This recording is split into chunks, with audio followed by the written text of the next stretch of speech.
So guys, for the first step, you want to get into this screen. Now to get here, you want to turn off your computer from the power button and then turn it back on again. As soon as it turns on, you want to turn it off again and then turn it back on again. You want to repeat this 3 times. So you want to turn off your computer from the power button and then turn it back on again. As soon as it turns on, you want to turn it off again and then turn it back on again. You want to repeat this 3 times, and then on the 4th time, when you turn your computer on again, it will then take you into this screen. It's going to be saying that your PC did not start correctly. You want to click on Advanced Options. And then once you're on this, you want to click on Troubleshoot, Advanced Options, and then Command Prompt.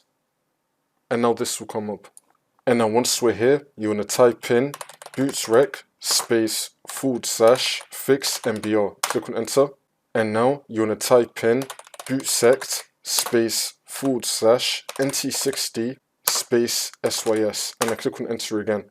And now you want to type in bootrec space / fix boot. Click on Enter.